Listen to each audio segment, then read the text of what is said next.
Everyone. तो questions questions questions, अब इन questions की सीरीज को इतना ज्यादा घुमा फिरा के देखने की जरूरत नहीं, मतलब इतना ज्यादा कॉम्प्लिकेटेड देखने की जरूरत नहीं है कि यार ये क्वेश्चन भी पढ़ना है, वो भी पढ़ना है, ये बुक भी लानी है, वो बुक भी लानी है। अब कोई बुक नहीं लेके आनी है, आपको जैसे एक सिंगल वीडियो के अंदर एक चैप्टर के सारे इंपॉर्टेंट क्वेश्चंस मिल जाएंगे और उससे आपका चैप्टर भी बहुत अच्छे से रिवाइज भी हो जाएगा। तो आज हम स्टार्ट करेंगे हाउ डू ऑर्गेनिज्म रिप्रोड्यूस के questions. So I Lavina Kumawat welcoming you all at Scoreshala. देखो, इंपॉर्टेंट क्वेश्चंस की सीरीज में ये नहीं करना है कि नहीं हम तो सिर्फ यही लर्न करेंगे, नो, पहले आप पूरा चैप्टर रीड करेंगे, अच्छे से पूरे चैप्टर को पढ़ेंगे, उसको पढ़ने के बाद में कुछ पॉइंट्स मार्क करेंगे, कौन से पॉइंट्स जो हमें लर्न नहीं हो रहे हैं। आई होप कि आपको याद होगा ये रेड और ब्लू वाला जो कॉन्सेप्ट था कि रेड कलर से किसको मार्क करना था जो हमें नहीं याद है, और ब्लू और येलो से किसको मार्क करना था जो हमको याद है। फाइन। तो जो रेड कलर वाले मार्कर्स आपने इतने कर रखे हैं ना, पूरा रेड कलर वाला जो मार्कर आपने खत्म करके रखा है, तो उस रेड कलर के मार्कर को वापस से फिल कर देते हैं, यानी कि आपको सारे कॉन्सेप्ट्स को फिर से रिवाइज करवा देते हैं ताकि आपको पूरा चैप्टर फिर से अच्छे से रिवाइज हो जाए, अच्छे से लर्न हो जाए। और जहां आपने रेड कलर के मार्क कर रखे हैं ना कि ये हमको याद नहीं हो रहे हैं, वहां भी अब ब्लू कलर का आ जाए कि हाँ ये हमको बहुत अच्छे से लर्न है। चलो, first question is what is the effect of DNA copying which is not perfectly accurate on the reproduction process? Reproduction process के टाइम पर जो डीएनए कॉपी होता है वो एक्यूरेट नहीं होता है। वी नो वेरी वेल कि वो एक्यूरेसी से नहीं होता है, उसमें कोई ना कोई डिफेक्ट जरूर होता है। तो उसका इफेक्ट क्या होगा? अब डीएनए है, ये तो हमको पता है क्या होता है। डीएनए याद होगा आपको कि कहाँ है। देखो, एक होता है हमारे पास में क्या, सेल। सारे ही लिविंग ऑर्गेनिज्म की बॉडी किससे बनी है? सेल से बनी है। इस सेल को अगर हम थोड़ा जूम करके देखेंगे तो हमें बीच में कौन मिला? न्यूक्लियस मिला। जब इस न्यूक्लियस को हमने जूम किया, इसको उठा के जूम कर दो, जूम करेंगे तो क्या मिलेगा? जूम करेंगे तो इसके अंदर मिलेगा एक क्रोमेटिन नेटवर्क, इतना थ्रेड लाइक क्रोमेटिन नेटवर्क। फिर हमें याद है कि जब ये डिवाइड होना होगा, जब इस सेल जो है मैच्योर हो जाएगा, मैच्योर के बाद जब सेल को लगेगा कि हाँ अब हम डिवाइड हो सकते हैं, उस सर्टेन टाइम पे क्या होगा? ये जो क्रोमेटिन नेटवर्क है ये किसमें कन्वर्ट हो जाएगा? क्रोमोसोम्स में कन्वर्ट हो जाएगा। ये क्रोमोसोम में कन्वर्ट हो जाएगा, ठीक है। ये जो क्रोमोसोम है, जब आप इसको जूम करेंगे तो क्या मिलेगा? डीएनए मिलेगा। हमें ये बहुत अच्छे से पता है कि जब रिप्रोडक्शन होता है तो रिप्रोडक्शन के टाइम पर जब डीएनए कॉपी होता है तो वो डीएनए कॉपीइंग के टाइम डीएनए कभी भी एक्यूरेट नहीं होता है। क्यों नहीं होता है? तो देखो, जब भी आप किसी चीज की फोटोकॉपी करवाते हो, सपोज अगर हमारे पास एक पेज है और उस पेज की आपने क्या करवाई? फोटोकॉपी। क्यों? किसी को देना था।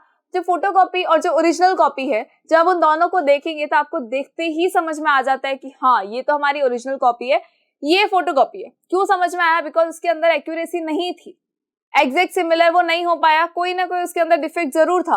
तो वैसे ही जब रिप्रोडक्शन होता है तो जो प्रोजिनी होती है, तो जो नई प्रोजिनी होती है, उस प्रोजिनी के अंदर हमेशा कोई ना कोई डिफेक्ट जरूर होता है, वो एग्जैक्ट एक्यूरेसी से नहीं हो सकता। और उसका क्या इफेक्ट होता है? तो जब ये एक्यूरेसी से नहीं होगा तो जब कोई ना कोई उसके अंदर एरर होगा, उस एरर को हमने क्या नाम दिया था? उस एरर को हमने नाम दिया था वेरिएशन। उस एरर को हमने क्या नाम दिया था? वेरिएशन नाम दिया था। और जब हम बात करते हैं सेक्सुअल रिप्रोडक्शन की तो उसके अंदर वेरिएशन का नंबर बहुत ज्यादा बढ़ जाता है। वेरिएशन थोड़ा ज्यादा होता है, लेकिन असेक्सुअल की अगर बात करें तो माइनर वेरिएशन होता है, भले ही वो नजर नहीं आता, लेकिन वेरिएशन जरूर होगा। एक्यूरेसी से काम नहीं हो सकता। जब एक्यूरेसी से नहीं हो रहा, 100% एक्यूरेसी से नहीं हो रहा है, तो अगर 10-20% चेंजेस हो रहा है तो वो चेंजेस एक सर्टेन लिमिट ऑफ टाइम के बाद में अक्यूमुलेट होके इतने बड़े चेंजेस बन जाएंगे, इतने बड़े वेरिएशन में कन्वर्ट हो जाएंगे कि एक नई स्पीशीज ही बन जाएगी। नाउ देखो, जब हम बात करते हैं हमारे सेक्सुअल रिप्रोडक्शन की, तो सेक्सुअल रिप्रोडक्शन में क्या होता है? सेक्सुअल रिप्रोडक्शन के अंदर एक जो डीएनए होता है वो किससे मिलता है? मदर से। एक डीएनए किससे मिलता है? फादर से। जब दोनों का डीएनए मिक्स होता है तो क्या बनता है? तो चीजें मिक्स होती है तो क्या बन जाती है? खिचड़ी बन जाती है। यानी मिक्स होकर क्या बनेगा? एक नए टाइप का प्रोटीन बनेगा। अब वो नए टाइप का प्रोटीन ना तो पूरा अपने मदर से मैच करेगा, ना पूरा अपने फादर से मैच करेगा, वो हमेशा एक नए टाइप का प्रोटीन रहेगा। एक नया है मतलब उसके अंदर कोई ना कोई वेरिएशन जरूर है, वो अपने पेरेंट के बिल्कुल सिमिलर नहीं हो, 100% सिमिलर कभी भी नहीं होगा। तो वो नई चीज बनी। अब वो जो नई चीज है, भले ही उसके अंदर वेरिएशन थोड़ा था, लेकिन जब हम बात करेंगे इस तरह से रिप्रोडक्शन होता जाएगा, होता जाएगा, होता जाएगा। और जब हम बात करेंगे 2000 प्रोजिनी के बाद की, तो सोचो उसके अंदर ये वेरिएशन अक्यूमुलेट होके कितने ज्यादा बड़े हो जाएंगे। इतने ज्यादा बड़े वेरिएशन होंगे कि जब वो वेरिएशन अपनी पुरानी वाली प्रोजिनी यानी अपने एंसेस्टर्स को देखने आएगा तो उसको लगेगा यार मैं तो इसको जानता ही नहीं हूँ, ये तो बिल्कुल मेरे जैसा नहीं है, मैं तो बिल्कुल अलग हूँ। तो वो जो अलग स्पीशीज बन गई, अलग नई स्पीशीज बनी, क्यों बनी? वेरिएशन की वजह से बनी। तो ये जो डीएनए कॉपी होते टाइम पे ये एक्यूरेसी नहीं आती है, ये इसी का इफेक्ट क्या होता है? नई स्पीशीज का बनना। इसी का इफेक्ट है क्या? इवोल्यूशन। इसी का इफेक्ट है कि इतने बड़े वेरिएशन होके हम पुरानी चीजों को बिल्कुल भूल जाते हैं, हम उससे बिल्कुल डिफर करने लगते हैं। वी नो वेरी वेल कि हम भी कहाँ से आए हैं, हम चिंपैंजी से आए हैं। अब चिंपैंजी जो होते हैं वो पहले के जमाने में वो किस तरह से दिखते थे, और आज अगर हम देखें कि चिंपैंजी से जो हमारा बॉन्ड हो चुका है, एक मॉडर्न मैन बन चुका है, तो सोचो अब अगर हमें कहा जाए कि यार तुम यहाँ से आए हो, तो हम इसे देख के बोलेंगे यार ना हाथ मैच कर रहे ना पैर मैच कर रहे, क्या है ये? इस तरह जानवर थोड़ी ना दिखते हैं। हम तो बिल्कुल अच्छे हो गए हैं, बहुत एडवांस हो गए हैं, इतने ज्यादा स्टाइलिश हो गए हैं, स्मार्ट हो गए हैं, तो उनकी तरह तो नहीं है बिल्कुल भी। लेकिन हमारे एंसेस्टर्स तो चाहे हम कुछ भी कहे है तो वही। एक्चुअली हुआ क्या, चिंपैंजी जो थे रात में सोए, सुबह उठे तो उनके लगा अरे वाह हम तो ह्यूमन बीइंग बन गए। नहीं, ऐसा कुछ नहीं था। एक्चुअली जब रिप्रोडक्शन हुआ तो रिप्रोडक्शन के टाइम पर जो नई प्रोजीनीज आती गई, उन नई प्रोजीनीज के अंदर कुछ ना कुछ वेरिएशन जरूर था। डीएनए कॉपी के टाइम पे एक्यूरेसी नहीं होने की वजह से क्या हुआ? वेरिएशन हुआ। और उन वेरिएशंस का रिजल्ट कौन है? आज हम हैं। पहले उन वेरिएशंस का रिजल्ट कौन हुआ? धीरे धीरे धीरे जब आदिवासी बने, जब अर्ली मैन बना, देन उनसे और ज्यादा मॉडिफिकेशंस होते गए और एट लास्ट कौन आ गया? एट लास्ट आ गए हम, मॉडर्न मैन आ गया हमारा, जो आज कंप्यूटर पे काम करता है, जो आज खेलता है, पढ़ता है, लिखता है और अच्छे से बोलता भी है। सो आई होप कि अब आपको क्लियर हो गया है कि इसका इफेक्ट क्या होगा। तो डीएनए कॉपी के टाइम पे एक्यूरेसी नहीं होने का इफेक्ट क्या है? इवोल्यूशन है, नई स्पीशीज का बॉन्ड है, नई चीजों का बॉन्ड है, वेरिएशंस हो जाते हैं। चलो, आई होप कि क्वेश्चन क्लियर हो गया है। Now come to the next question, that is variations that confer an advantage to an individual organism only will survive in a population. Justify. What is the question? कि variations that confer an advantage to an individual, ऐसे variation जो किसी individual को कुछ advantage provide कर रहे हैं, क्या सिर्फ वही survive करेंगे population के अंदर? देखो वापस से क्वेश्चन सुन ले। एक्चुअली ये क्वेश्चन क्या पूछना चाह रहा है कि पर्टिकुलर कोई एक ऑर्गेनिज्म है, उस ऑर्गेनिज्म के अंदर क्या होता गया? वेरिएशंस होते गए। लेकिन कुछ टाइप के जो वेरिएशन थे वो उस ऑर्गेनिज्म के लिए बहुत ज्यादा इंपॉर्टेंट थे, तो जो उनको एडवांटेज मिल रहा था जिससे, वो ऑर्गेनिज्म तो सरवाइव कर गए। लेकिन कुछ ऐसे ऑर्गेनिज्म थे जिनके अंदर जो वेरिएशन हुआ उससे इंडिविजुअल को कोई भी एडवांटेज नहीं मिला, उससे उस लिविंग ऑर्गेनिज्म को कोई भी एडवांटेज नहीं मिला। भले ही वो उसकी बॉडी में वेरिएशन हो गया लेकिन उससे एडवांटेज नहीं मिला, तो वो सरवाइव नहीं कर पाया। Is it? ऑब्वियसली यही होता है। एक्चुअली यहाँ देखो क्या हुआ, यहाँ पर कौन है? हमारे जिराफ है। अब जिराफ जो थे पहले से इतने लंबे नहीं हुआ करते थे, तो कैसे होते थे? देखो इस तरह से बिल्कुल छोटे होते थे। लेकिन धीरे धीरे क्या हुआ? प्लांट की हाइट बढ़ती चली गई। जैसे जैसे प्लांट बॉडी की हाइट बढ़ी वैसे वैसे क्या हो गया कि इन्होंने क्या किया कि यार हमें खाना तो मिल नहीं रहा है, तो क्या हुआ? थोड़ी गर्दन और ऊपर की। ऐसा नहीं था कि यार आज आए तो इनको लगा कि यार ये खाना तो हम पहुंच ही नहीं पा रहे, हम तो वहां पेड़ तक नहीं पहुंच पा रहे, हमें खाना नहीं मिलेगा, तो चलो कोई बात नहीं, एक काम करते हैं, घर जाते हैं, जब हम आएंगे ना तो हमारी गर्दन को बिल्कुल लंबा करके आएंगे। ऐसा तो नहीं हुआ था।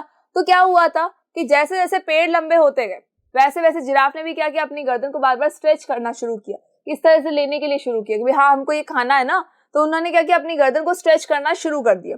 जब धीरे धीरे क्या होता गया, कुछ जिराफ ऐसे थे जिन्होंने क्या किया? इस एडेप्टेशन को अपना लिया और अपनी बॉडी के अंदर क्या हो गया? चेंजेस हो गए और उनकी जो गर्दन थी वो इतनी लंबी हो गई। तो जिन जिराफ की गर्दन लंबी होती चली गई वो तो सरवाइव कर गए, लेकिन जिन जिराफ की गर्दन लंबी नहीं हुई वो सरवाइव नहीं कर पाए। देखो कुछ ऐसे जिराफ थे, हम मान के चलते हमारे पास कितने थे? 100 जिराफ थे। 100 जिराफ में से ओनली 2 ऐसे जिराफ थे जिन्होंने क्या किया? अपनी गर्दन को लंबा कर दिया। इन्होंने अपनी गर्दन को क्या कर दिया? लॉन्ग कर दिया। मतलब एकदम स्ट्रेच करते गए ऑटोमेटिकली क्या हो गया? चेंजेस होते चले गए, और उन चेंजेस का रिजल्ट क्या था कि उनकी जो गर्दन थी वो लंबी होती चली गई। बाकी जो ऐसे थे जिन्होंने क्या किया? गर्दन जो है उनकी लंबी नहीं हो पाई, तो वो सरवाइव नहीं कर पाए। अब क्या हुआ? अब एक और चीज क्या हुई कि 10 ऐसे जिराफ थे जिनके एक तरह से कलर चेंज होने लग गया। कोई जीन में ऐसा चेंज आ गया जिसकी वजह से क्या हुआ? कलर चेंज होने लग गया। अब कलर चेंज हो, चाहे कुछ भी हो, चाहे चमकीले हो जाए, चाहे पिंक कलर के क्यों नहीं हो जाए, चाहे लाल हो जाए, चाहे पीले हो जाए, लेकिन खाना तो खाना होता है। जब तक खाना नहीं मिलेगा तो क्या होगा? वो सर्वाइव नहीं कर पाएंगे। तो इस कलर चेंज होने से क्या इनको कोई इम्पैक्ट पड़ा? नहीं पड़ा। भले ही इनका कलर चेंज हो गया लेकिन नेचर ने इनको सेलेक्ट नहीं किया, बिकॉज ये खाना तो खा ही नहीं पा रहे थे, तो ये सर्वाइव कैसे करेंगे। लेकिन वो जिराफ जिनकी गर्दन लंबी होती चली गई वो सर्वाइव कर गए, बिकॉज वो प्लांट तक पहुंच पा रहे थे और वो अपना खाना आराम से खा पा रहे थे। तो नेचर जो है वो खुद सेलेक्ट करता है कि कौन से ऑर्गेनिज्म को सर्वाइव करना है। जब कोई भी पर्टिकुलर ऑर्गेनिज्म जब उसके अंदर चेंजेस होना शुरू हो जाते हैं, डीएनए चेंज होने लगता है अकॉर्डिंग टू द एनवायरनमेंट, तो उसके अंदर जो वेरिएशन जो है उस इंडिविजुअल के लिए इंपॉर्टेंट है तो वो सर्वाइव कर जाएगा। अगर वो चेंज उस इंडिविजुअल के लिए कोई इंपॉर्टेंट नहीं है, वो डिसएडवांटेज है, उसको कोई एडवांटेज नहीं मिल रहा है उसको, इसका मतलब है कि वो ऑर्गेनिज्म वहां पर सर्वाइव नहीं करेगा। वन मोर एग्जांपल है हमारे पास में, that is of thermophilic bacteria. Thermophilic bacteria के बारे में हमने सुना था, पहले भी हमने बात की है। थर्मोफिलिक बैक्टीरिया कौन थे? तो थर्मोफिलिक बैक्टीरिया एक ऐसे पॉन्ड के अंदर रहते थे जहां पर क्या हुआ, गर्मी बहुत ज्यादा हो गई, गर्मी बहुत ज्यादा बढ़ने लगी। तो जो बैक्टीरिया जिन्होंने अपने डीएनए के अंदर चेंजेस किए वहां पर सर्वाइव कर पाए, और जिनके डीएनए के अंदर चेंजेस नहीं हुए या ऐसे चेंजेस हुए जो कि अनवांटेड थे जिससे वो एडवांटेज नहीं ले पाए, तो वो क्या उनकी क्या हो गई, डेथ हो गई। तो जो बैक्टीरिया वहां पर सर्वाइव कर रहे हैं, इसका मतलब क्या हुआ है, उन्होंने अपने डीएनए के अंदर बिल्कुल पॉजिटिव चेंज किया होगा उसके रिगार्डिंग, तभी तो वो सर्वाइव कर पा रहा है, तभी तो नेचर ने इनको सेलेक्ट किया है। तो नेचर खुद सेलेक्ट करता है कि किसको सर्वाइव करवाना है किसको नहीं करवाना है। जो ऑर्गेनिज्म नेचर के अकॉर्डिंग चेंज होता है और उस इंडिविजुअल को उस वेरिएशन का बेनिफिट मिलता है, तब तो वो इंडिविजुअल जो है या वो पॉपुलेशन है वो सर्वाइव कर जाएगी। लेकिन जिन पॉपुलेशन को, जिन इंडिविजुअल के अंदर ऐसे वेरिएशंस हो जाते हैं जो वेरिएशन उसके लिए कोई बेनिफिट नहीं दे रहे हैं लेकिन नेचर के साथ में वो कॉप अप भी नहीं कर पा रहे हैं, तो क्या हो जाएगा, वो वहीं पर खत्म हो जाएंगे। फाइन, चलो आगे आ जाओ, नेक्स्ट क्वेश्चन पे आ जाओ। देखो ये आपको आंसर लिखना है, इस तरह से आंसर करना है, ठीक है। डोंट फॉरगेट कि हमेशा जो आंसर होगा वो आपका थ्योरेटिकल फॉर्म में होता है, लेकिन साथ ही साथ में डायग्राम्स को कभी भी नहीं भूलना है। बायोलॉजी है, जितना ज्यादा डायग्राम पे फोकस करोगे उतना ही ज्यादा आपके लिए बेनिफिट होने वाला है। चले, सो नेक्स्ट क्वेश्चन पे आ जाए। Next question is name one sexually transmitted disease each caused due to bacterial infection and viral infection, how can these be prevented. देखो क्वेश्चन क्या पूछ रहा है, name one sexually transmitted disease each caused due to bacterial infection and viral infection. Bacterial infection से होने वाली कोई STD बतानी है, यानी सेक्सुअली ट्रांसमिटेड डिजीज बतानी है, एंड वायरल इन्फेक्शन से होने वाली भी एक सेक्सुअली ट्रांसमिटेड डिजीज आपको बतानी है। नाउ द क्वेश्चन इज कि what are sexually transmitted disease. अब ये क्या है, सबसे पहले हमको ये पता होना चाहिए। तो आई होप कि अब तक तो आपको बहुत अच्छे से क्लियर हो गया होगा, थरर हो गई होगी चीजें कि सेक्सुअली ट्रांसमिटेड डिजीज क्या होती है। These are the STDs. हमने एसटीडी से याद किया था इसको, एसटीडीज। और ये एसटीडी हमारे वो एसटीडी बूथ वाली एसटीडी नहीं है, ये एसटीडी बूथ वाली एसटीडी नहीं है। ये कौन सी है, सेक्सुअली ट्रांसमिटेड डिजीज है। इसका मतलब है कि सेक्सुअल इंटरकोर्स के टाइम पर जो डिजीज ट्रांसफर हो जाती है उनको हम कहते हैं सेक्सुअली ट्रांसमिटेड डिजीज, जो नॉर्मल टच से या फिर साथ में खाना खाने से नहीं फैलती है, लेकिन हाँ इंटीमेसी से फैल जाती है या ब्लड ट्रांसफर से फैल जाती है। तो इनमें कुछ बैक्टीरियल इन्फेक्शन से होती है, कुछ ऐसी है जो वायरल इन्फेक्शन से होती है। एंड आई होप कि आपको याद होगा, एक वर्ड याद किया था हमने बैक्टीरियल इन्फेक्शन से, कौन सा था, गोनोरिया। कौन सा नाम था, गोनोरिया नाम था, गोनोरिया नाम था। क्या नाम था, गोनोरिया। याद करवाया था, बहुत अच्छे से याद करवाया था। एक और नाम क्या था, सिफिलिस नाम था। तो यहाँ वैसे एक पूछा है लेकिन आपको दोनों नाम याद होने चाहिए। क्या नाम था, एक गोनोरिया नाम था और दूसरा क्या नाम था, सिफिलिस नाम था, ठीक है। एंड वायरल इन्फेक्शन से याद होगा आपको एड्स, जाना माना नाम है ये। और ये वो नाम है जिसको सबने सुना है, जिसके बारे में बात करने से सब डरते हैं कि अरे यार उसको तो एड्स से दूर रहो। नहीं, ये तो बिल्कुल नहीं करना है। Fine, so how can these be prevented. अब इनको प्रिवेंट कैसे कर सकते हैं। So the first thing is कि एड्स है क्या। गोनोरिया सिफिलिस के बारे में तो हमको पता है, जेनिटल एरियाज के अंदर इरिटेशन होती है, फफोले टाइप हो जाता है, तो उनको हम क्या कहते हैं, भाई ये डिजीज है, ठीक है। एड्स के बारे में ज्यादा हम बात कर रहे हैं बिकॉज एड्स जो है वो बहुत ही ज्यादा कहते हैं ना, हर जगह हमें सुनने मिल जाती है। कई बार हमें सुनने को मिल जाती है कि हाँ एड्स नाम की भी कोई बीमारी होती है, जो किससे होती है, वो होती है HIV वायरस से। किससे होती है, HIV से होती है, ठीक है, HIV से होती है। नाउ अब ये जो डिजीज है इसे प्रिवेंट कैसे कर सकते हैं, कैसे इससे बच सकते हैं, तो हम ये देख लेते हैं कि ये डिजीज होती किस किस से। तो वो बस वो काम नहीं करना है फिर। तो देखो अभी हमने क्या कहा कि ये जो डिजीज है ये कभी भी साथ में बैठने से नहीं फैलेगी, साथ में खाना खाने से ही नहीं फैलेगी, नॉर्मली हैंडशेक कर लो नहीं फैलेगी ये डिजीज, ठीक है। आप एक पर्टिकुलर एक घर के अंदर अगर रह रहे हैं उस मेंबर के साथ जिस मेंबर को एड्स है, जिस मेंबर को गोनोरिया है, जिस मेंबर को सिफिलिस है, उससे वो डिजीज नहीं फैलेंगी। फाइन। तो ये फैलेंगी किससे? ये फैलेंगी सेक्सुअल इंटरकोर्स के टाइम पर। अगर कोई पर्टिकुलर पर्सन है जिसको कि ये डिजीज है, चाहे गोनोरिया हो, चाहे उसको सिफिलिस हो, या चाहे एड्स हो, या कोई और अगर बीमारी हो, जेनिटल वार्ड्स हो, या कोई भी अगर डिजीज हो उसको जो कि सेक्सुअली ट्रांसमिटेड डिजीज है, तो उस पर्सन के साथ में जो भी पर्सन सेक्सुअल इंटरकोर्स करेगा उसको भी वो डिजीज हो सकती है। तो इंटीमेसी के टाइम पे ध्यान रखना होता है कि भाई सामने हमारे जो पार्टनर है उसको इनमें से कोई डिजीज तो नहीं है, कोई सेक्सुअली ट्रांसमिटेड डिजीज तो उसको नहीं है, उसके अलावा मल्टीपल पार्टनर्स नहीं होने चाहिए। नेक्स्ट थिंग कि जब ब्लड ट्रांसफर करवाया जाता है, जब ब्लड को क्या कहा जाता है ना कि भैया इसको खून की बहुत जरूरत है तो एक बोतल दे देते हैं, तो वो खून देते टाइम पर ध्यान रखना होता है कि जिस पर्टिकुलर पर्सन का ब्लड आप यूज कर रहे हो उस ब्लड को पहले अच्छे से टेस्ट करवा लिया जाना चाहिए कि उसके अंदर कोई एसटीडी तो नहीं है। ऐसा तो नहीं है कि उस पर्सन को कहीं कोई एसटीडी थी और अगर उसी ब्लड को आपने अपने अंदर ले लिया है या किसी और पर्सन ने उसको अपने अंदर ले लिया है तो क्या होगा, तो उस पर्सन को भी वो डिजीज हो सकती है। तो ब्लड को ट्रांसफर करते टाइम पर क्या करना होता है, ब्लड किसी के अंदर अगर चढ़ाया जा रहा है तो पहले ही उस ब्लड को पूरा का पूरा टेस्ट कर ले अच्छे से कि एसटीडी तो नहीं है उस पर्सन को। सेकेंड थिंग, जब इंजेक्शन जो है जब उसको हम अगर शेयर कर लेते हैं तो प्रॉब्लम हो जाती है। सपोज कोई एक पर्टिकुलर पर्सन है, ठीक है, ये एक पर्टिकुलर पर्सन है, ये हॉस्पिटल गया और इसको क्या लगा, एक बड़ा सा इंजेक्शन लग गया, ठीक है, ये एक बड़ी सी सुई लग गई, ये इंजेक्शन जो था वो इसको लग गया, ठीक है, चलो ये डॉक्टर ने इंजेक्शन इसको लगा दिया। अब क्या हुआ कि डॉक्टर भूल गया और सेम इंजेक्शन जो है उसने क्या कर दिया, एक दूसरे पर्सन एक और आया जिसको भी इंजेक्शन लगाना था, तो वही सेम इंजेक्शन क्या हो गया, इसको भी लगा दिया गया। अब कोइंसिडेंस ऐसा था कि इस पर्सन को क्या था, एड्स था, या इस पर्सन को और कोई एसटीडी थी। अब जब इस पर्सन के सिरिंज को इस दूसरे पर्सन में यूज कर लिया गया, सेम सिरिंज को यूज कर लिया गया, तो क्या हो गया, सेम सिरिंज को यूज करते ही यहाँ जो ये एसटीडी थी ये भी इसके अंदर चली गई, तो ये भी क्या हो गई, ट्रांसफर हो गई। दैट इज वाई सिरिंज कभी भी शेयर नहीं करनी चाहिए। एक बार सिरिंज का यूज हो चुका है तो उस सिरिंज को कहाँ डाल दे, उस सिरिंज को सीधा डिस्कार्ड कर दे और नई सिरिंज को यूज किया जाता है। फाइन। सेक्सुअल इंटरकोर्स के टाइम पे ध्यान रखना है। सेकेंड थिंग कि जो ब्लड है उसको ट्रांसप्लांट करवाते टाइम पे ध्यान रखना होता है, ये सिरिंज जो है ये एक दूसरे के अंदर बिल्कुल भी नहीं जानी चाहिए, बहुत ध्यान से इनका यूज करें। उसके अलावा इंटरकोर्स के टाइम पे कुछ अगर सेफ्टी मेजर्स का यूज कर लिया जाता है तब भी वो डिजीज नहीं होती, लेकिन सबका ध्यान रखना बहुत ज्यादा जरूरी है। चलो आगे बढ़ जाए, नेक्स्ट क्वेश्चन पे आ जाते हैं हमारे। Next question is define the term puberty, list 2 changes observed in girls at the time of puberty. Now the question is कि प्यूबर्टी क्या होती है।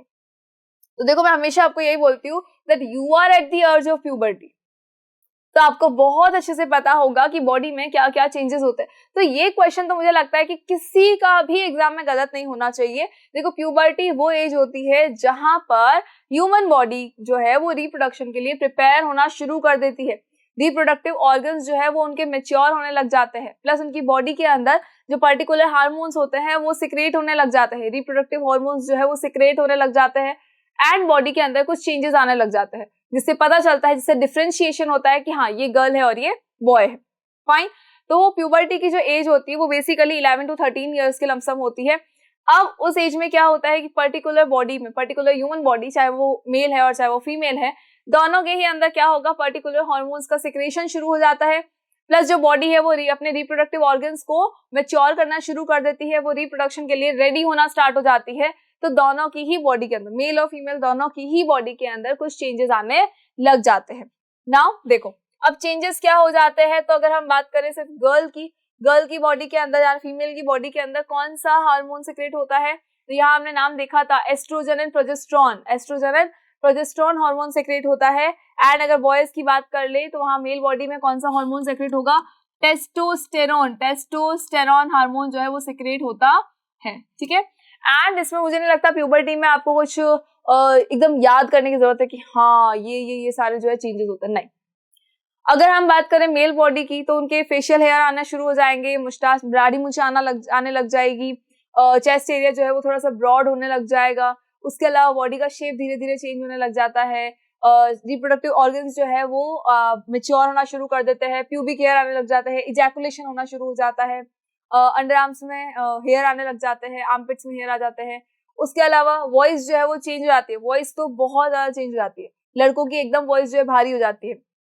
वहीं यहाँ आ जाओ गर्ल्स के अंदर, फीमेल के अंदर क्या होता है, आर्मपिट हेयर आ जाता है, जेनिटल एरियाज में हेयर आने लग जाते हैं। उसके अलावा हिप ग्रोथ होने लग जाती है। उसके अलावा देखो ब्रेस्ट की ग्रोथ शुरू हो जाती है, वॉइस चेंज होने लग जाती है, जो बॉडी है उसके अंदर कर्व आने लग जाते हैं, बॉडी पूरी एक अलग ही डिफरेंट शेप में आने लग जाती है।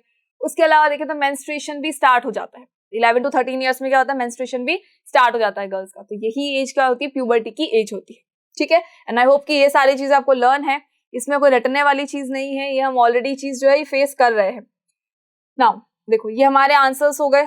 चलो आगे आ जाओ, next question is list the parts of human male reproductive system which contribute fluid to the semen, state two advantages semen offers to the sperm. Question क्या बोल रहा है आपको कि लिस्ट करना है कौन से पार्ट्स को, ह्यूमन मेल रिप्रोडक्टिव सिस्टम के पार्ट को विच कंट्रीब्यूट फ्लूइड टू सीमेन। सीमेन को फ्लूइड कौन देता है, सीमेन जो है क्या होता है तो बताया था। देखो सबसे पहले हम ये देख लेते हैं ह्यूमन जो मेल रिप्रोडक्टिव सिस्टम है वो है क्या। तो बेसिकली ये मेल रिप्रोडक्टिव सिस्टम का हमने साइड पोर्शन देखा था, कई बार हम इसको समझ चुके हैं कि एक्चुअली इसके अंदर होता क्या है। सी इसके सारे पार्ट्स के बारे में हमको पता है, हमें ये भी पता है कि यहाँ पे कौन होता है, देखो टेस्टीज होती है, टेस्टीज किसके अंदर रहती है, एक पाउच लाइक स्ट्रक्चर के अंदर रहती है, दैट इज स्क्रोटम। इसको हम क्या कहते हैं, स्क्रोटम कहते हैं। टेस्टीज के अंदर क्या होता है, तो it is the production house of the sperm and testosterone. It is the production house of the sperm and testosterone. यहीं से टेस्टोस्टेरोन हार्मोन रिलीज होता है और यहीं से क्या होगा, स्पर्म भी प्रोड्यूस होना शुरू हो जाएगा। जब स्पर्म का प्रोडक्शन हो जाएगा तो ये स्पर्म कहाँ जाएगा, ये एपिडिडाइमिस में जाएगा और वहां से वासा डिफरेंशिया के थ्रू, वासा डिफरेंशिया के थ्रू कहाँ जा रहा है, वासा डिफरेंशिया के थ्रू यूरिनरी ब्लैडर के ऊपर से होते हुए ये जा तो रहा है बेचारा पेनिस की तरफ। बीच में इसको कौन मिल जाएगा, बीच में इसको मिल जाएगा ये कौन है, सेमिनल वेसिकल ग्लैंड। कौन मिलेगी, सेमिनल वेसिकल ग्लैंड मिल जाएगी। एक कौन सी ग्लैंड मिलेगी, सेमिनल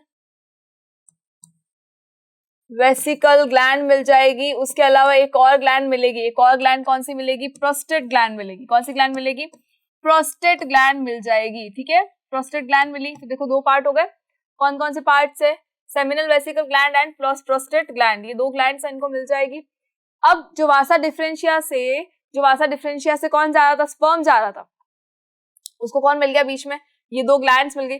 अब ये दोनों ग्लैंड्स क्या करती है, अपने अपने फ्लूइड्स देती है। सेमिनल वेसिकल ग्लैंड क्या करती है, सेमिनल वेसिकल फ्लूइड देती है, प्रोस्टेट ग्लैंड भी अपना खुद का एक फ्लूइड देगी। अब जो सेमिनल वेसिकल ग्लैंड है इसका जो फ्लूइड है प्लस जो स्पर्म है, दोनों को मिलाकर हम क्या कहते हैं, किसका फ्लूइड, सेमिनल वेसिकल ग्लैंड का जो फ्लूइड है प्लस जो स्पर्म है, दोनों को मिला के हम क्या नाम देते थे, सीमेन नाम देते। दोनों को मिला के हमने क्या नाम दिया, सीमेन नाम दिया।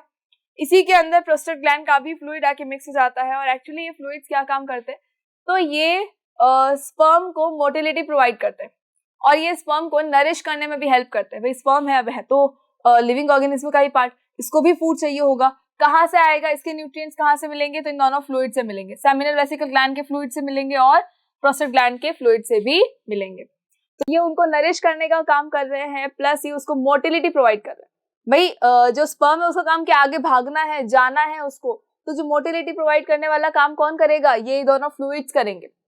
ये उसके लिए according to the sperm medium ready कर देंगे ताकि वो इजीली वहां से भाग पाए। फाइन, चलो, और लास्ट में क्या होगा, ये पूरा फ्लूइड के साथ में ये जो है पूरा पेनिस के थ्रू ये इजैकुलेट हो जाएगा। कौन हो जाएगा, सीमेन हो जाएगा। नाउ देखो next thing is illustrate the following with the help of suitable diagrams. क्या बताना है, स्पोर फॉर्मेशन बताना है राइजोपस के अंदर एंड बताना है multiple fission in Plasmodium, multiple fission in Plasmodium बताना है, स्पोर फॉर्मेशन बताना है राइजोपस के अंदर। फाइन, तो स्पोर फॉर्मेशन हमने पढ़ा है, कहाँ देखा था हमने इसको देखा है ब्रेड मोल्ड के अंदर। ये हम हमेशा देखते हैं ब्रेड मोल्ड के अंदर। और जब हम ब्रेड मोल्ड मतलब ब्रेड के ऊपर जो हमारी फफूंद आ जाती है, उस ब्रेड मोल्ड को जब हम बिल्कुल जूम करके देखेंगे किसमें, माइक्रोस्कोप के अंदर, तो हमें ये कुछ इस तरह का स्ट्रक्चर नजर आएगा। एक्चुअली ये स्ट्रक्चर है क्या, तो देखो ये राइजोपस ही होता है बेसिकली। राइजोपस के अंदर क्या होता है, राइजोपस के अंदर यहाँ देखो ये क्या है, राइजोइड्स है, जो नीचे की तरफ रूट लाइक स्ट्रक्चर नजर आ रहा है, that is rhizoids. In rhizoids के ऊपर देखो ये जो स्टेम लाइक स्ट्रक्चर है इसको हम क्या कहते हैं, इसको हम कहते हैं स्पोरेंजियोफोर। स्पोरेंजियोफोर ये नाम याद रखना। और आई डोंट नो कितनी ही बार हमने ये पढ़ चुके हैं, लेकिन फिर भी अब आपको ये भूलना बिल्कुल भी नहीं है। मैं हमेशा आपको यही बोल रही हूँ कि भूलना नहीं चीजों को। स्पोरेंजियोफोर कहते हैं, किसको कहते हैं, जो स्टेम लाइक स्ट्रक्चर है उसको स्पोरेंजियोफोर कहते हैं। उसके ऊपर क्या है, एक बॉल लाइक स्ट्रक्चर आ रहा है और उस बॉल लाइक स्ट्रक्चर को क्या कहेंगे, स्पोरेंजियम कहेंगे। बॉल लाइक स्ट्रक्चर को क्या कहेंगे, स्पोरेंजियम कहेंगे हम। ये बॉल लाइक जो स्ट्रक्चर है ये स्पोरेंजियम है। इस स्पोरेंजियम के अंदर क्या फील्ड है, स्पोर्स फील्ड है। स्पोरेंजियम के अंदर क्या है, स्पोर्स है। अब जैसे ही ये स्पोरेंजियम मैच्योर हो जाएगा, ये स्पोर्स है, स्पोरेंजियम जब मैच्योर हो जाएगा यानी ये जो बॉल है ये मैच्योर हो जाएगी, तो ये क्या होगी, ये बर्स्ट आउट हो जाएगी, ये बर्स्ट हो जाएगी। मैच्योर होने के बाद जब ये बर्स्ट हो गई है तो बर्स्ट होते ही क्या होगा, जो स्पोर्स होंगे वो आसपास बाहर की साइड में फैल जाएंगे। जब ये बर्स्ट हो जाएगी तो जो स्पोर्स होंगे वो कहाँ जाएंगे, वो आसपास के अंदर ऐसे ही फैल जाएंगे। जब स्पोर्स आसपास में जहां जहां फैलेंगे वहां पर अगेन क्या होगा, अगेन वही है सेम, ये राइजोइड्स बनने लग जाएंगे। एक नया स्पोरेंजियोफोर निकल के आएगा, एक नया कौन निकला, स्पोरेंजियोफोर निकलेगा। और स्पोरेंजियोफोर के ऊपर क्या है, स्पोर्स है। स्पोरेंजियोफोर के ऊपर क्या है, स्पोर्स है। अगेन वही है, जब वो मैच्योर होंगे, बर्स्ट होंगे, फिर वापस फिर से इस तरह का स्ट्रक्चर जो है वो स्टार्ट हो जाएगा। फाइन, चलो नेक्स्ट थिंग हमें क्या पूछी गई थी, multiple fission in plasmodium. We know very well, हमने दो टाइप के फिजन पढ़े हैं, डोंट फॉरगेट। दो टाइप के फिजन पढ़े थे असेक्सुअल मोड ऑफ रिप्रोडक्शन में, कि यहाँ एक होता है क्या, बाइनरी फिजन। एक कौन होता है, बाइनरी फिजन होता है। एक तो था हमारा मल्टीपल फिजन और एक क्या होता है, बाइनरी फिजन होता है। अब ये जो बाइनरी फिजन है इसमें क्या होता है कि एक सेल है वो कितने पार्ट में डिवाइड होगा, वो ओनली 2 पार्ट के अंदर डिवाइड हो जाएगा, यानी 2 डॉटर सेल्स बना देगा। किसमें होता है ये, तो ये होता है हमारा अमीबा में होता है। नेक्स्ट इज, अब जब हम बात कर रहे थे हमारे मल्टीपल फिजन की, तो मल्टीपल फिजन का मतलब है कि एक लिविंग ऑर्गेनिज्म है लेकिन वो बहुत सारी डॉटर सेल्स बनाएगा। और ये बहुत सारी डॉटर सेल्स किसमें बनती है, प्लाज्मोडियम के अंदर बनती है। तो बेसिकली प्लाज्मोडियम में होता क्या है, देखो प्लाज्मोडियम में होता ये है कि यहाँ पर कौन होगा, एक प्लाज्मोडियम है। हमें पता है प्लाज्मोडियम कौन होता है, it is a protozoans that causes malaria. और इसको लेके कौन आता है, फीमेल एनाफिलिस मॉस्किटो लेकर आता है। फाइन, चलो तो जब भी आसपास में गंदगी होती है तो ये प्लाज्मोडियम क्या करता है, आ जाता है। अब ये प्लाज्मोडियम सबसे पहले कहाँ जाएगा, ये जाएगा हमारे लीवर सेल के अंदर। ये कौन आया, लीवर सेल आया। प्लाज्मोडियम जो है सबसे पहले कहा गया, लीवर सेल में गया। क्यों गया, वहां खाना बहुत अच्छा अच्छा मिलता है ना वहां पर, इसलिए पिज्जा बर्गर दाल चावल सब मिल जाता है। चलो अब इस लीवर जो ये प्लाज्मोडियम आ चुका है लीवर सेल के अंदर, इसके ऊपर क्या बन जाएगी, सिस्ट बन जाएगी। क्यों, क्योंकि प्लाज्मोडियम को डर किसका है, WBC का, कि WBC आके इसको खा ना जाए। तो इसलिए इसने क्या किया, अपनी बॉडी के ऊपर क्या बना दी, एक सिस्ट बना दी है। अपनी बॉडी के ऊपर एक कवरिंग बना दी है, जिस कवरिंग को इसने क्या नाम दिया, सिस्ट नाम दिया गया है। ठीक है, इस कवरिंग को क्या नाम दिया, सिस्ट नाम दिया। अब ये प्लाज्मोडियम क्या करेगा, ये कंटिन्यूअसली जो है फिजन करता रहेगा, कंटिन्यूअसली डिवाइड होता रहेगा और ये बहुत सारे प्लाज्मोडियम्स बना देगा। जब इसने बहुत सारे प्लाज्मोडियम्स बना दिए हैं तब क्या होगा, जब ये पूरा सिस्ट जो है भर जाएगा। अब देखो पॉलिथीन के अंदर हर चीज भरते जाओगे भरते जाओगे भरते जाओगे, तो क्या होगा, एक सर्टेन टाइम के बाद में जब वो ज्यादा भर जाएगी तो पॉलिथीन पूरी फट जाएगी। फाइन, इस सिस्ट के अंदर भी सेम चीज हो रही है। जब इस सिस्ट के अंदर, जब इस सिस्ट को थोड़ा सा ब्रॉड कर दो, लीवर सेल को बाद में देखेंगे, इस सिस्ट के अंदर जब प्लाज्मोडियम जो है वो बहुत सारे हो जाएंगे, बहुत सारे प्लाज्मोडियम हो चुके हैं, तब क्या होगा कि जो सिस्ट है ना ये बर्स्ट हो जाएगी, ये फट जाएगी। सिस्ट बर्स्ट हुई, लेकिन साथ ही साथ में ये जो लीवर सेल है ना ये भी बर्स्ट हो जाएगा। सिस्ट के साथ कौन बर्स्ट होगा, लीवर सेल बर्स्ट हो जाएगा। और जब ये लीवर सेल बर्स्ट हो जाएगा सिस्ट के साथ में, तो प्लाज्मोडियम सारे स्प्रेड हो जाएंगे। और ये सारे प्लाज्मोडियम देखो इस तरह से स्प्रेड होके कहाँ जाएंगे, दूसरे लीवर सेल्स के अंदर जाएंगे। और इसके बाद धीरे धीरे धीरे धीरे क्या होगा, पूरी बॉडी के अंदर फैल जाएंगे और क्या कॉज करेंगे, मलेरिया कॉज कर देंगे। फाइन, तो ये क्या होता है, मल्टीपल फिजन होता है कि एक सिंगल लिविंग ऑर्गेनिज्म था लेकिन उसने क्या किया, अपने ही जैसे बहुत सारे यंग वंस बना दिए। तो ये क्या है, मल्टीपल फिजन होता है। चल, the next question is expand AIDS, list any 4 methods of prevent control of AIDS. कि आपको ये बताना है कि एड्स एक्चुअली है क्या, एंड साथ ही साथ कि इसके प्रिवेंशन के मेथड्स क्या होते हैं। फाइन, तो एड्स बेसिकली है क्या, तो देखो एड्स हमको पता है एक डिजीज होती है, एक टाइप की डिजीज है, दैट इज STDs, मतलब सेक्सुअली ट्रांसमिटेड डिजीज। इसकी फुल फॉर्म क्या होती है, एक्वायर्ड इम्यूनो डेफिशिएंसी सिंड्रोम। क्या होता है, एक्वायर्ड इम्यूनो डेफिशिएंसी सिंड्रोम। ये किससे फैलता है? तो ये एचआईवी से फैलता है। ठीक है, ये किससे फैलेगा? ये एचआईवी से फैलने वाली डिजीज है। HIV is a virus, AIDS का वायरस होता है ये, जो ये एक्वायर्ड इम्यूनोडेफिशिएंसी सिंड्रोम है। ये वो डिजीज है जिसके सिम्टम्स ऐसे नजर नहीं आते हैं। बेसिकली किसी पर्सन को अगर एड्स हो जाता है तो क्या होगा, उसका इम्यून सिस्टम वीक होने लगेगा। उससे ज्यादा कुछ नहीं होगा, सिर्फ क्या होगा, उस पर्टिकुलर पर्सन का इम्यून सिस्टम जो है वो वीक होने लगेगा। और इम्यून सिस्टम धीरे धीरे धीरे इतना वीक हो जाएगा कि कोई नॉर्मल डिजीज, सर्दी जुकाम भी उसको जाएगा नहीं, बिल्कुल उसके वायरस जो है वो खत्म नहीं हो पाएंगे और उसकी बॉडी में ऐसे ही घूमते रहेंगे। तो धीरे धीरे वो जो डिजीज है वो सेवियर होती चली जाएगी और उस पर्सन की डेथ भी हो सकती है। तो कभी सुना है सर्दी जुकाम से किसी पर्सन की डेथ हो गई? तो नॉर्मल केसेस में तो नहीं होता है, लेकिन एड्स वाले केस में पॉसिबल है ये, बिकॉज जब इम्यून सिस्टम इतना वीक हो चुका है तो कोई भी डिजीज उसको बहुत ही आसानी से पकड़ सकती है और बहुत ही आसानी से बॉडी को नुकसान पहुंचा सकती है। बट इस डिजीज को हम प्रिवेंट कैसे करें? भाई ये तो ऐसी डिजीज है जिसके सिम्टम्स नजर नहीं आएंगे, सालों बाद पता चलता है कि अच्छा एड्स हो गया, तो हमें कैसे याद रहेगा कि कौन सी चीज की वजह से हुआ है? तो इस एड्स को प्रिवेंट करने के लिए क्या किया जाता है? द फर्स्ट थिंग कि हमें जब ब्लड को अगर हमारी बॉडी में ट्रांसप्लांट करवाना है, अगर हमें कोई भी रीजन से, तो क्या करना है, उस ब्लड को पहले से अच्छे से चेक करवा लेना है कि ऐसा तो नहीं कि उस पर्सन को एड्स है, जिसका ब्लड हम यूज कर रहे हैं उसको एड्स है। या फिर हम क्या करें, या फिर हम सिरिंज का ध्यान रखें कि जिस भी सिरिंज का हम यूज कर रहे हैं, जिस भी सिरिंज का इन फ्यूचर कभी भी हम यूज करें, कभी भी यूज करो, चाहे किसी भी रीजन से यूज कर लो, लेकिन जिस सिरिंज का यूज कर रहे हो वो सिरिंज फ्रेश होनी चाहिए, वो सिरिंज न्यू होनी चाहिए। ऐसा नहीं है कि किसी और की बॉडी के ऊपर हमने उसको यूज किया था, देन उसी सेम सिरिंज को डॉक्टर जो है वो किसी दूसरी बॉडी के ऊपर यूज कर रहा है, नहीं। तब क्या होगा, हो सकता है पॉसिबिलिटीज है कि जो पर्सन ए था उसको एड्स था, तो पर्सन बी जो होगा उसको भी क्या हो जाएगा, एड्स हो जाएगा। ठीक है, थर्ड थिंग क्या होता है, इंटीमेसी के टाइम पे या इंटरकोर्स के टाइम पे ध्यान रखना होता है कि जो पार्टनर है उस पार्टनर को वो डिजीज नहीं होनी चाहिए, यानी पार्टनर को एड्स नहीं होना चाहिए। अगर किसी पार्टनर को एड्स है तो उसके साथ में इंटरकोर्स करना नहीं बनता, ठीक है, नहीं करना चाहिए। क्यों नहीं करना चाहिए? क्योंकि अगर किसी एक पर्टिकुलर पर्सन को एड्स है तो वो दूसरे पार्टनर को भी फैल सकता है। फाइन। और अगर इंटरकोर्स कर भी रहे हैं तो क्या करना है, उसके लिए पहले से ही प्रोटेक्शन यूज करना है सो दैट कि वो डिजीज जो है वो ना फैले। चलो, मल्टीपल पार्टनर्स नहीं होने चाहिए, इस चीज का भी हमें ध्यान रखना है। Now the next thing is explain the following methods of contraceptions giving one example of each. आपको क्या बताना है, देखो आपको कॉन्ट्रासेप्शन के मेथड्स बताने हैं कि कॉन्ट्रासेप्शन के मेथड्स क्या हो सकते हैं। मतलब कि अगर कोई ऐसा पर्सन है जिसको, कोई ऐसी लेडी जिसको की प्रेगनेंसी नहीं चाहिए, तो उसको क्या करना पड़ेगा, कॉन्ट्रासेप्शन के मेथड्स यूज करने पड़ेंगे। तो उन मेथड्स में एक होता है बैरियर मेथड, देन आता है hormonal imbalance method and then आता है सर्जिकल मेथड।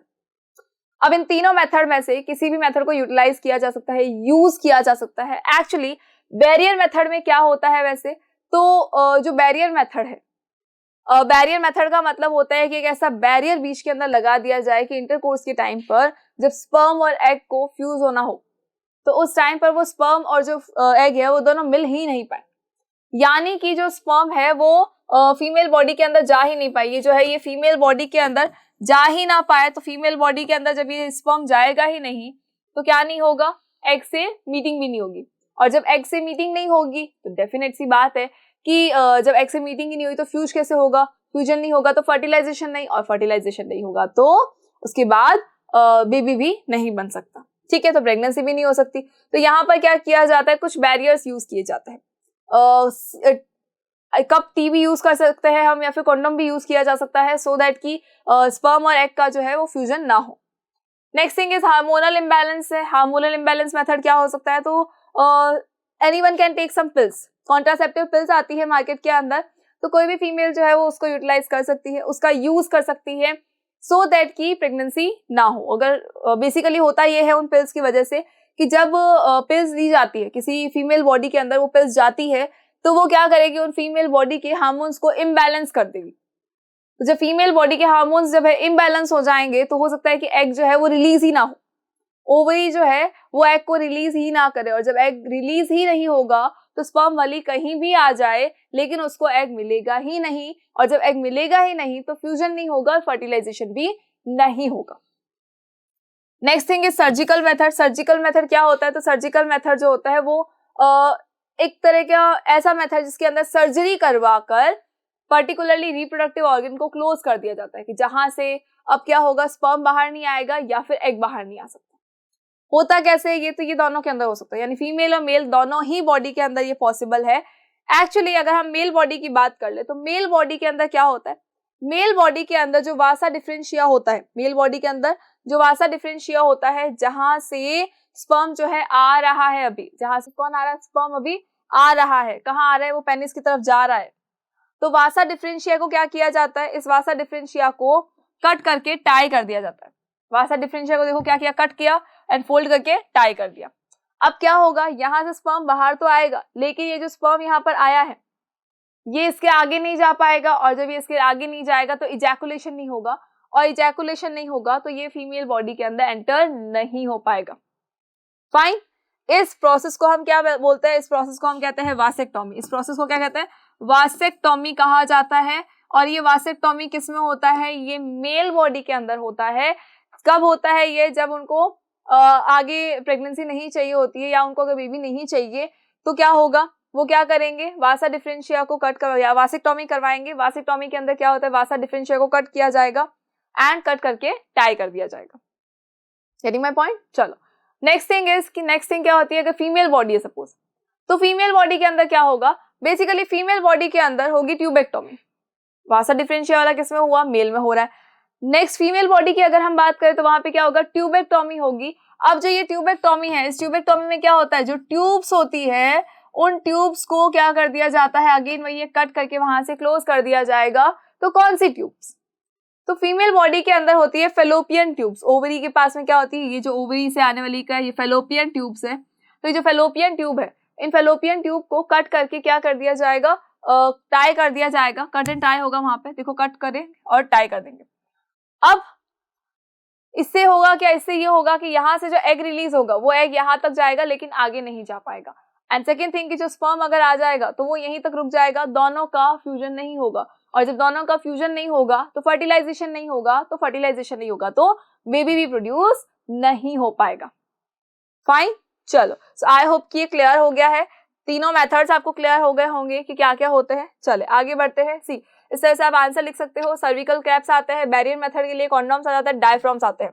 ठीक है, नेक्स्ट अगर हम बात करें हार्मोनल इंबैलेंस की, तो एज आई टोल्ड यू कुछ पिल्स आती है कॉन्ट्रासेप्टिव पिल्स, जिनको हम ओरल कॉन्ट्रासेप्टिव पिल्स भी कह देते हैं, जो कि हार्मोन्स को थोड़ा चेंज कर देती है। नेक्स्ट जो हमें अभी हमने कहा था क्या था, सर्जिकल मेथड है, जिसके अंदर क्या होता है, वासेक्टोमी और ट्यूबेक्टोमी होता है, जिसके अंदर मेल में वासा डिफरेंशिया को ब्लॉक कर दिया जाएगा एंड फीमेल के अंदर जो फेलोपियन ट्यूब है उसको ब्लॉक कर दिया जाएगा। ठीक है, तो मेन हमारा कॉन्ट्रासेप्टिव के टाइम पे सबसे मेन चीज क्या होती है जो माइंड में रहती है कि एग और स्पर्म का फ्यूजन नहीं होना चाहिए। अब चाहे वो कोई भी रीजन से ना हो, लेकिन दोनों का फ्यूजन नहीं होना चाहिए। और जब तक दोनों का फ्यूजन नहीं होगा तब तक फर्टिलाइजेशन नहीं हो सकता, और फर्टिलाइजेशन नहीं होगा तो जाइगोट नहीं, और जाइगोट नहीं तो बेबी नहीं। चल आगे आ जाए नेक्स्ट क्वेश्चन पे। Next question is draw a diagram showing germination of pollen on stigma of a flower. क्या बताना है, एक डायग्राम बनाना है जो क्या बता रहा है, जर्मिनेशन बता रहा है किसका, पोलन ग्रेन का स्टिग्मा से। ठीक है, स्टिग्मा के ऊपर, फ्लावर के स्टिग्मा के ऊपर। ठीक है, नेक्स्ट क्वेश्चन क्या है, label pollen grains, male germ cells, pollen tube and female germ cell in the above diagram. And उसके बाद क्या है, हाउ इज जाइगोट फॉर्म। सारे क्वेश्चन का आंसर हम वन बाय वन देंगे। देखो फर्स्ट क्वेश्चन क्या है, draw diagram showing germination of pollen on stigma of a flower. देखो ये इसका आंसर है, ये क्या है, ये जर्मिनेशन शो कर रहा है कि जब कोई भी पोलन ग्रेन स्टिग्मा के ऊपर आ जाएगा, पोलन ग्रेन जब स्टिग्मा के ऊपर आ जाएगा तो वहां से क्या होगा, जर्मिनेशन स्टार्ट हो जाएगा। कैसे होगा, देखो यहाँ पर आया पोलन ग्रेन। ठीक है, पोलन ग्रेन के अंदर क्या होगा, मेल गमिट्स होंगे। पोलन ग्रेन में क्या होगा, मेल गमिट्स होंगे। अब इस पोलन ग्रेन से क्या हुआ, एक पोलन ट्यूब बनी। एक पोलन ट्यूब कहाँ जाएगी, माइक्रोपाइलर एंड पे जाएगी। जो ये फीमेल की ओवरी है, ओवरी के अंदर क्या है, माइक्रोपाइलर एंड, एम्ब्रियो सैक है, एम्ब्रियो सैक के पास में क्या होता है, माइक्रोपाइलर एंड है। तो ये पोलन ट्यूब कहाँ तक जाएगी, माइक्रोपाइलर एंड तक जाएगी। और उस पोलन ट्यूब के थ्रू क्या होगा, जो मेल गमेट्स है वो यहाँ से आएंगे, माइक्रोपाइलर एंड के थ्रू अंदर की तरफ चले जाएंगे। किसमें जाएंगे, एम्ब्रियो सैक में जाएंगे। किसमें जा रहे हैं, एम्ब्रियो सैक में जा रहे हैं। कौन जा रहा है, मेल गमेट्स जा रहे हैं एंड माइक्रोपाइलर एंड के थ्रू जा रहे हैं, माइक्रोपाइलर एंड के थ्रू जा रहे हैं। चलो नाउ इसके अंदर क्या होता है, फीमेल जर्म सेल होता है, मतलब कि एग होता है, ठीक है। क्या होगा, एग होगा। अब इस एग के साथ में बेसिकली अगर देखा जाए तो बहुत सारे सेल्स होते हैं, सिनर्जिड्स होते हैं, और उसके अलावा एक एंटीपोडल सेल्स भी होते हैं। तो हमें उन सारी चीजों को नहीं देखना, हमें अभी क्या देखना है कि भाई यहाँ हमारा पोलन ग्रेन आया, पोलन ग्रेन के अंदर क्या था, मेल गमेट्स थे जो इसके अंदर आए पोलन ट्यूब के थ्रू और माइक्रोपाइलर एंड के थ्रू कहाँ चले गए, एम्ब्रियो सैक में चले गए। वहां पर कौन था, एग था, ठीक है, वहां पर कौन था, एग था। अब दोनों का क्या होगा, फ्यूजन हो जाएगा। सो नेक्स्ट क्वेश्चन है, देखो लेबल क्या करना है, पोलन ग्रेन्स को लेबल करना है। पोलन ग्रेन कहाँ होता है, देखो ये हमारा क्या है, पोलन ग्रेन है, किसके ऊपर आ रहा है, स्टिग्मा पे आ रहा है। Stigma is a kind of cushion, stigma is a kind of cushion जिसके ऊपर कौन आएगा, पोलन ग्रेन आएगा। कैसे आएगा, पॉलिनेशन के थ्रू आएगा। डू नॉट फॉरगेट किसके थ्रू आएगा, पॉलिनेशन के थ्रू आ जाएगा, पॉलिनेशन के थ्रू। तो पॉलिनेशन के थ्रू देखो ये पूरा जो फीमेल पार्ट है इसका ये पार्ट क्या है, स्टिग्मा है, और इस स्टिग्मा के ऊपर कौन आ गया, पोलन ग्रेन्स आ गया। नेक्स्ट क्या बोला है इन्होंने, मेल जर्म सेल्स। तो मेल जर्म सेल्स कहाँ होते हैं, ये पोलन ट्यूब के अंदर ट्रांसफर हो रहा है, तो यहाँ पर कहीं पर है हमारे मेल जर्म सेल्स। कहाँ पर है, यहाँ कहीं पर हमारे कौन है, मेल जर्म सेल्स है, ठीक है। देन क्या बोला है इन्होंने, pollen tube and female germ cell. Pollen tube कहाँ है, देखो ये हमारी क्या है, पूरी पोलन ट्यूब है। फीमेल जर्म सेल कहाँ है, यहाँ पर है। फीमेल जर्म सेल्स कहाँ है, यहाँ पर है। यहाँ जो नीचे की साइड होता है ना, ये जो हमारा एम्ब्रियो सैक है, इस एम्ब्रियो सैक के अंदर देखो 3 सेल्स होते हैं, 1 2 3, ठीक है। इनके अंदर जो सेंटर वाला होता है वो क्या होता है, एग होता है, यानी फीमेल जर्म सेल होता है। फाइन, चलो नेक्स्ट थिंग इज कि how is zygote form. Zygote कैसे फॉर्म होगा, तो जाइगोट फॉर्मेशन के लिए ये जो एग है और ये जो मेल गमेट है, जब दोनों की मेटिंग हो जाएगी, दोनों का फ्यूजन हो जाएगा, तब क्या हो जाएगा, फर्टिलाइजेशन। और उस फर्टिलाइजेशन का रिजल्ट क्या होता है, जाइगोट। और जाइगोट से क्या बनता है, एम्ब्रियो, एंड एम्ब्रियो से क्या बनता है, हमेशा बेबी का फॉर्मेशन होता है। बट यहाँ पर क्या होगा, फ्रूट्स एंड सीड्स का फॉर्मेशन होगा। फाइन, चलो आगे आ जाओ, नेक्स्ट थिंग पे आ जाओ। Next question is draw a diagram of a human female reproductive system and label the parts. कौन सा पार्ट लेबल करना है, that produces eggs. Female reproductive system के अंदर एग कौन प्रोड्यूस करता है, तो एग देखो कौन प्रोड्यूस करता है, ओवरी प्रोड्यूस करते हैं। ओवरीज जो होती है वो एग को प्रोड्यूस करती है। Do not forget about parts और उनके फंक्शंस कि कौन क्या फंक्शन परफॉर्म करता है। Next is where fusion of egg and sperm takes place. बताया था, क्या बताया था, डू नॉट फॉरगेट। कैसा नहीं है कि हाँ सेंटर के अंदर आता है फिर मिक्स होता है, नहीं, सेंटर के अंदर फ्यूजन नहीं होता है। हमेशा जो फ्यूजन हो जाएगा, फर्टिलाइजेशन जो होगा वो कहाँ होगा, फेलोपियन ट्यूब के अंदर होगा। किसमें होगा, फेलोपियन ट्यूब के अंदर होगा। फेलोपियन ट्यूब में क्या होगा, फर्टिलाइजेशन हो जाएगा। Next is where zygote is implanted. Zygote कहाँ इम्प्लांट होता है, जाइगोट कहाँ इम्प्लांट होता है, याद करो। The wall of the uterus, the wall of the uterus, endometrium wall, wall of uterus. कौन सी वॉल है ये, एंडोमेट्रियम वॉल हम इसको कह सकते हैं, endometrium wall. Do not forget, ये याद रखिए आप। मुझे लगता है तो नींद में भी कुछ घूमता होगा, हाँ मैम ने बोला डू नॉट फॉरगेट। एक्चुअली नहीं भूलना बच्चा, भूल जाएंगे तो फिर कैसे चलेगा, एंडोमेट्रियम, ठीक है। चलो next, what happens to human egg when it is not fertilised. अब ये फर्टिलाइजेशन होगा तो क्या होगा, नहीं होगा तो क्या होगा। देखो डायग्राम बनाना है आपको, ये अच्छे से याद कर ले, डायग्राम अच्छे से, बहुत अच्छे से याद है। डायग्राम हमको पता है कैसा होता है, एक इस तरह से का स्ट्रक्चर है और जहां में कुछ पकड़ा हुआ है, याद कर लो उसको। चलो प्रोड्यूस एग को प्रोड्यूस कौन करता है, ओवरी करता है। फ्यूजन कहाँ होता है एग और स्पर्म का, फेलोपियन ट्यूब में होता है। जाइगोट कहाँ इम्प्लांट होता है, तो एंडोमेट्रियम वॉल के अंदर होता है, यानी कि the wall of uterus. And after that एक क्वेश्चन और है हमारे पास, अगर फर्टिलाइजेशन नहीं होगा तो क्या होगा। Now this will be your diagram. इस डायग्राम को बहुत अच्छे से याद कर ले। यहाँ सेंटर में कौन है, सेंटर के अंदर है यूट्रस। कौन है ये, सेंटर में यूट्रस है। साइड्स में ये दो क्या है, ये दो है ओवरी। क्या है ये, ओवरीज है। ये क्या है, ओवरीज है। ये एक ओवरी, ये दूसरी ओवरी। अब ये ओवरीज क्या करती है, ये एवरी 28 डेज के साइकिल के अंदर एक एग को मैच्योर करके रिलीज कर देती है।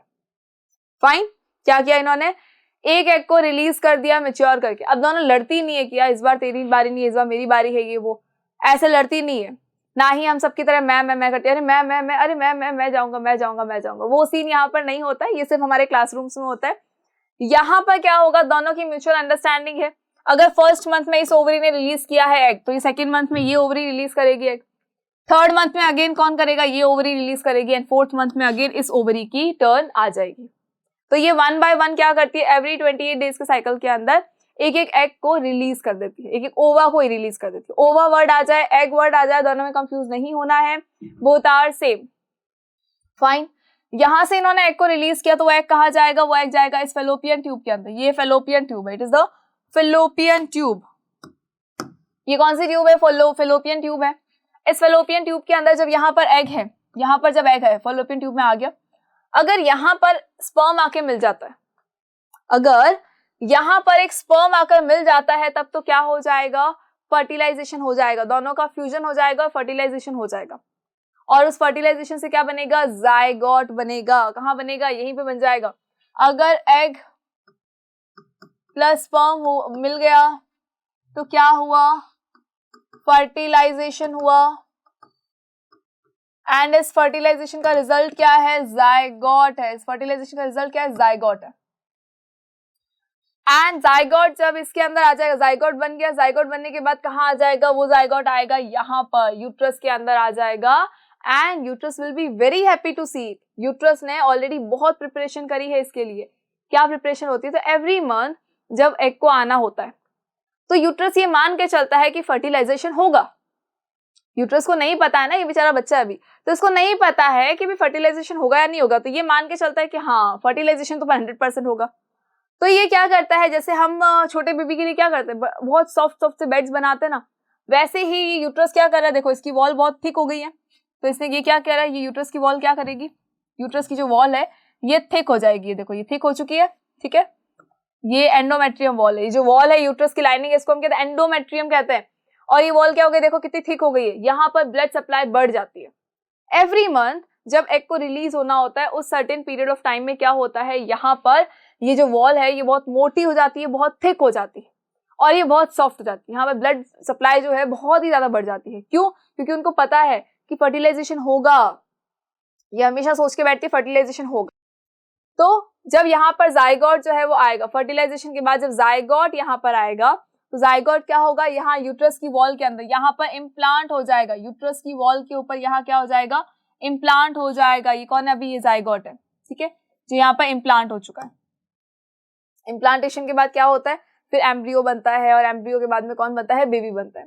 और एम्ब्रियो और जो जायगोट और ये जो वॉल है इसके बीच का जो कनेक्शन है वो कौन करता है, प्लेसेंटा करता है। Placenta is a type of tube जो मदर को बेबी से कनेक्ट करने का काम करती है, बिकॉज बेबी जो है वो बाहर नहीं जा सकता, उसको खाना चाहिए, उसको पानी चाहिए, उसको वेस्ट मटेरियल रिमूव भी करना है, तो वो सब कहाँ से होगा, तो बेबी को खाना पानी कहाँ से मिलता है, बेबी को खाना पानी उस टाइम में मिलता है मदर की वॉर्म में से। मदर की वॉर्म मतलब ये वॉर्म है, यहाँ पर क्या होता है, प्लेसेंटा होता है, प्लेसेंटा के थ्रू उसको क्या मिल जाता है, खाना पानी मिल जाता है इसको। उसके अलावा जो वेस्ट प्रोडक्ट होता है वो भी प्लेसेंटा के थ्रू ये क्या करता है, बेबी मदर की बॉडी में डाल देता है, तो मदर उसको रिलीज कर देती है। फाइन, चलो उसके अलावा यूट्रस की लाइनिंग के बाद देखो ये क्या होता है, ये सर्विक्स वाला पार्ट है, ठीक है, एंड देन लास्ट में यहाँ पे क्या होता है, ये होता है वजाइना। ये क्या होता है, वजाइना होता है, ठीक है। चलो आई होप कि ये क्लियर हो गया। नाउ द क्वेश्चन इज कि अगर देखो फर्टिलाइजेशन नहीं हुआ, अगर फर्टिलाइजेशन नहीं हुआ, ये जो एग जो यहाँ पर था, इस एग को कोई स्पर्म मिला ही नहीं, तो क्या होगा, एक लिमिट के बाद ये खुद बाहर आ जाएगा, ठीक है, ये क्या होगा, बाहर आ जाएगा वेट करते करते। तो ये जब बाहर आएगा तब क्या होगा, बाहर जब आएगा तो ये जो वॉल जो इतनी थिक हो रखी थी इसका क्या होगा, ये तो परेशान हो जाएंगे कि यार हमने तो इतनी मेहनत की थी लेकिन जो फर्टिलाइजेशन तो हुआ ही नहीं, जायगोट आया ही नहीं, तो क्या होगा। देखो यहाँ पर कुछ स्टेजेस होती है, कुछ स्टेजेस कौन सी होती है, देखो कुछ स्टेजेस वो है, यहाँ पर सबसे पहली स्टेज क्या है, फॉलिक्यूलर स्टेज होती है, जहां पर एग जो है वो डेवलप हो रहा है। फर्स्ट स्टेज कौन सी है, फॉलिक्यूलर स्टेज होती है, जहां पर एग अभी डेवलपिंग स्टेज में है, एग अभी डेवलप नहीं हुआ है, मैच्योर नहीं हुआ है। सेकेंड स्टेज जब ओवुलेशन हो जाता है, जब एग जो है वो मैच्योर होके बाहर आ गया, मैच्योर होके ओवरी ने उसको रिलीज कर दिया, तो ओवरी जब इसको रिलीज करेगी तब क्या होगा, ये देखो ये वॉल जो है, ये यूट्रस की जो वॉल है ये थिक होना शुरू हो जाएगी, यहाँ पे ब्लड सप्लाई बढ़ जाएगी, क्योंकि यहाँ पे कौन आने वाला है, एग आने वाला है। अब ये जो एग यहाँ पर आया तो यहाँ पे क्या हुआ, फर्टिलाइजेशन नहीं हुआ। चलो इस साइड से आ रहा है एग, यहाँ ये एग आ रहा है, एग आया यहाँ तक आएगा, फर्टिलाइजेशन नहीं हुआ। फर्टिलाइजेशन नहीं होगा तो एग जो है देखो कहाँ आ गया, इसके अंदर आ गया, यूट्रस के अंदर आ चुका है एग। अब जब ये एग यूट्रस के अंदर आ चुका है तो ये जो यूट्रस की वॉल है जिसने बहुत मेहनत करके इसको थिक किया था, ब्लड की सप्लाई भी बढ़ाई थी, तो वो क्या होगा, वो बहुत नाराज हो जाएगा और नाराज होने के बाद में ये जो वॉल है ये इस एग के साथ ही बॉडी में से रिलीज कर दी जाएगी। जो ये वॉल है ये ब्लड की फॉर्म में क्या होगा, शेड होना शुरू हो जाएगी। देखो ब्लड की फॉर्म में ये क्या होगा, एंडोमेट्रियम जो है वो शेड होना शुरू हो जाएगा, तो एग भी रिलीज हो जाएगा वजाइना के थ्रू, और ये एंडोमेट्रियम जो है ये भी ब्लड की फॉर्म में फीमेल बॉडी में से रिलीज कर दिया जाएगा। और इसी को हम क्या कहते हैं, इसी को हम कहते हैं मेंस्ट्रुएशन। इसी को हम क्या कहते हैं, मेंस्ट्रुएशन कहते हैं। तो मेंस्ट्रुएशन कब होता है, जब फर्टिलाइजेशन नहीं होता है। अगर एग और स्पर्म का फर्टिलाइजेशन हो गया तब तो क्या होगा, जाइगोट बनेगा, जाइगोट से एम्ब्रियो और एम्ब्रियो से देन बेबी बन जाएगा 9 मंथ्स के बाद। लेकिन अगर नहीं हो पाता है फर्टिलाइजेशन तब क्या होगा, मेंस्ट्रुएशन होगा। तब क्या होगा, मेंस्ट्रुएशन होगा। एंड इस 28 डेज के साइकिल को, जो यहाँ से यहाँ तक का ये जो साइकिल है ये 28 डेज का साइकिल होता है, और इस 28 डेज के साइकिल को मेंस्ट्रुअल साइकिल कहा जाता है। फाइन।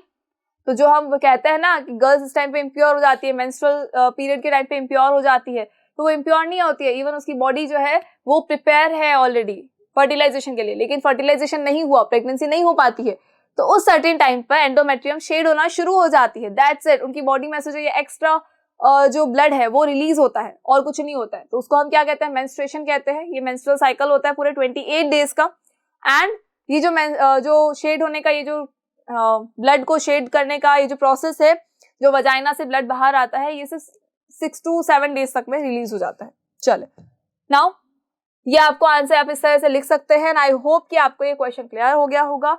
एंड यहाँ हमारे इंपॉर्टेंट क्वेश्चंस कंप्लीट होते हैं। सो आई होप कि आपको ये चैप्टर बहुत अच्छे से अब रिवाइज हो चुका होगा, एंड अब इस चैप्टर के अंदर कहीं भी कोई भी डाउट नहीं है। एंड अगर अभी भी आपको लगता है कि नहीं, किसी टॉपिक के अंदर डाउट है, तो आप मुझे कमेंट सेक्शन में बता सकते हो, मैं आपको डेफिनेटली रिप्लाई करूंगी। Thank you so much.